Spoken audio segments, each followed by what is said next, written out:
Hey, shalom, shalom. I'm going to start off giving all praises, glory, and honor to Yahweh, Ba'asham, Yahushai, Ba'asham, Machak I'm the brother Shamario from the GMS Cleveland branch with the brother Ma'ai Quadar on the phone. Shalom, shalom. All right, basically this is a phone tag lesson. But before we begin, we give double honors to our apostles and elders of Great Millstone who were well, and salutations to the hopeful elect that preaches truth of the four corners of the globe. All right, especially now more than ever because we coming into the times of Jacob's trouble, man. You know, we starting to see Esau, he making his moves, all right, with these other nations. These other nations starting to get roused up against Esau, all right, in America, and they military. These other nations, what they doing, man? They starting to come up with different arsenals and nuclear missiles they building, new missiles that they coming up with, creating.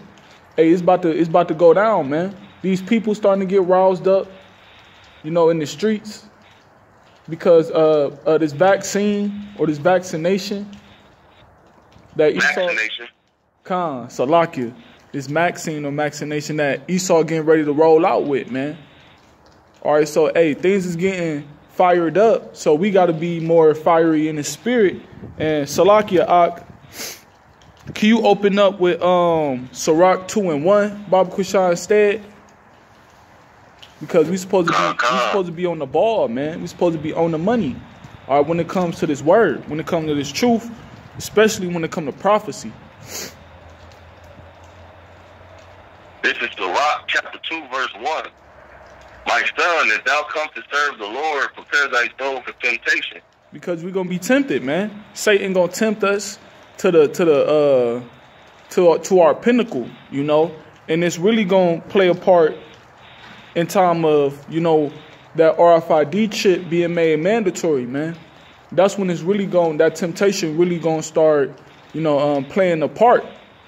You know, that's when that temptation really gonna start coming down heavy. Is when, you know, when that chip become mandatory. You know, so us knowing prophecy, us knowing these things that's about to go down, we supposed to prepare ourselves, man. Which we prepare ourselves by way of fasting and prayer and studying the scripture. You got it, Ott. You keep reading on that. It says, set thy heart aright and constantly endure. Right, you got to get your mind.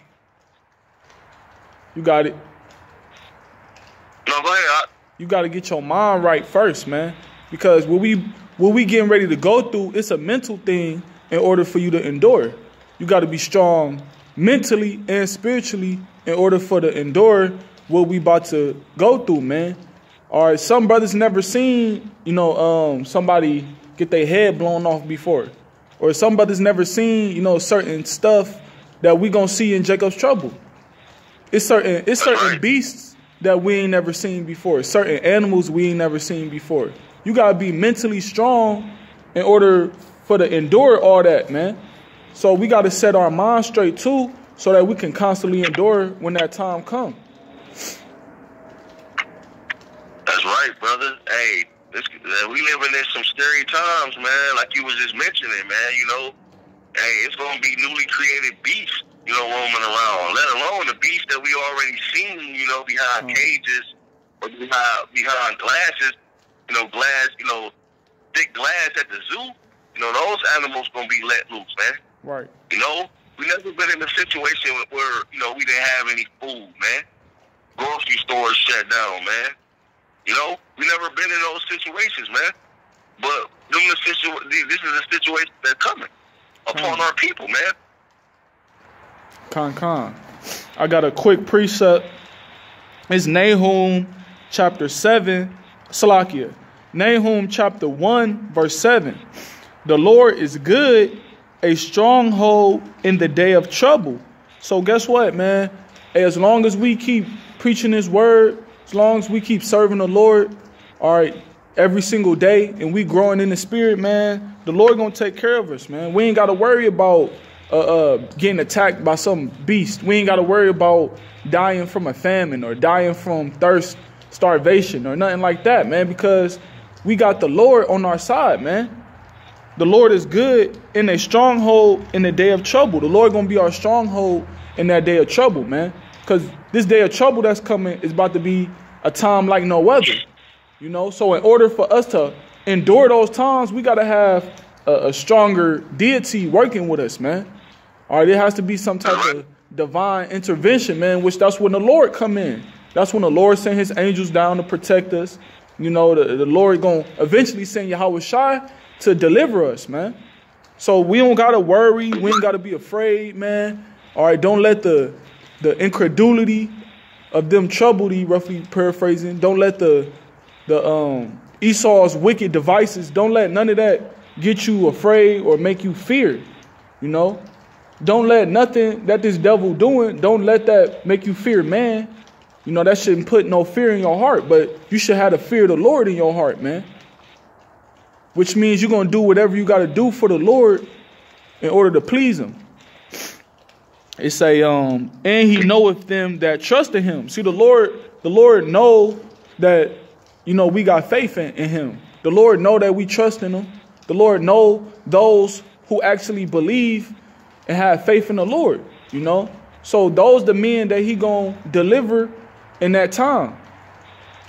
And as the spirit, you said the Lord know that who has, you know, faith and trust in him, you know, because ultimately faith is a gift. So the Lord knows how much faith, you know, he have gave you. And to use the Job situation, why do you think, you know, the Lord placed the bet with Satan? Because he knew the amount of faith that Job had.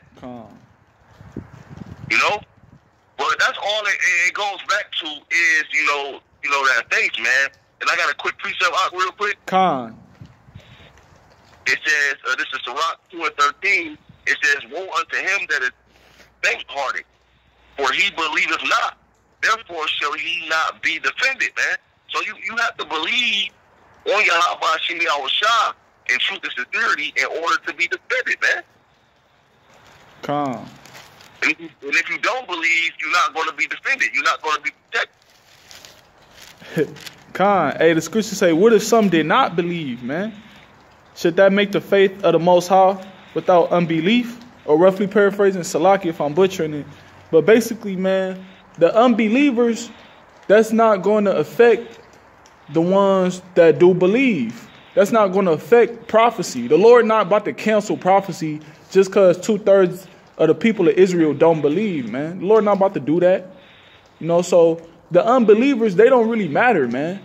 Because they not stopping nothing from going on. Just because they don't believe, this still about to come to pass, man. Martial law still about to happen.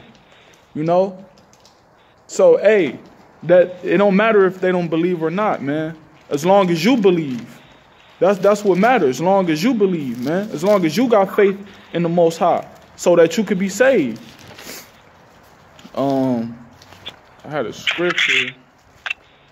This James, Salakia, bear with me. This James chapter, James chapter 1. James chapter 1, verse 5. If any of you lack wisdom, let him ask of Yahweh that giveth to all men liberally, and upbraideth not, and it shall be given him. So look, if you lacking wisdom, if you lacking faith, you know, if you lacking information on history, anything that you lacking on, just ask of the Most High, man. All right, and the Lord gonna give it to you freely, especially if you asking something that's spiritual. If you asking for something that's gonna benefit you in His truth, the Lord gonna be more than happy to give it to you. But you gotta work for it, you know. You gotta put in the time and the effort to, you know, reach whatever you asking for. If you ask the Lord for more wisdom, you're gonna have to read. You're gonna have to do more research. You're gonna have to go into words more and study the scriptures and go into breakdowns. You know, look up the apostles and elders on YouTube for breakdowns while you got the time, because soon it's about to be a famine of the word, man. That's one of the first prophecies that's going to take place, you know, before this destruction of this captivity that we in now. So while you got the time, man, while it's still on the unicorn, while it's still on the internet, you know, look up them breakdowns, man, and get them breakdowns from our apostles and elders, a great millstone, man. All right, it say verse 6, and this the point. But let him ask in faith, nothing wavering. So you got to have faith, man, when you ask anything of the Lord. You know, the scriptures say what? Hebrews chapter 11, verse 6. It is impossible to please the Lord without faith. So you got to have faith when you're making your prayer, your supplication to the Lord. Or you can't be doubting that the Lord hear you. You can't be doubting that the Lord not going to give it to you or the Lord not fucking with. No, man, you got to have full 144% confidence that the Lord is going to answer your prayer, man. All right, it say, for he that wavereth is like a wave of the sea driven with the wind and tossed. And when you out on the ocean shore or you at the beach or something, and you look at the water, man, the water going every which way. You know, the wind taking them waves, and that water, they going everywhere. It's going crazy, man. You know, they not moving all in one formation in unison. They're all moving everywhere. The water is real choppy. So the Lord compared that into a non-believer, man. A non-believer, he everywhere, man.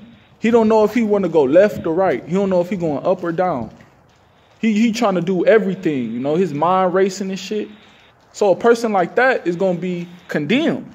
You know, a person that don't believe, a person that's double-minded, they're not going to be stable. All right, verse 7. For let not that man think that he shall receive anything of the Lord. A double-minded man is unstable in all his ways. Okay, so a double-minded man is somebody, you know, who can't make a decision. Somebody who mind is not set on one thing. They mind set on this, that, and the third. All right. A person like that not going to be stable. Only a person that's got tunnel vision, that's, you know, fully geared and locked in on their goal, only a person like that going to endure. All right. Which goes back to what I was saying, that you got to be mentally strong in order to endure the things that we about to go through. All right, because if you double-minded in that time, you're not going to endure. It's going to be plagues that's going to overtake you, man. You're not going to make the right decisions in that day. You got a precept, Op? Oh, go ahead, Op. Well, yeah, that was basically the lesson for today, man. And Lord willing, it was edifying, it's exhorting through the spirit power. Yahweh Shem Yahushai, giving all praises, glory, and honor to Yahweh, Ba'ashem Yahushai, Ba'ashem Rachak. Once again, double honors to our apostles and elders, a great millstone who will wail, Shalom, Shalom, and Mawath Allah Babal.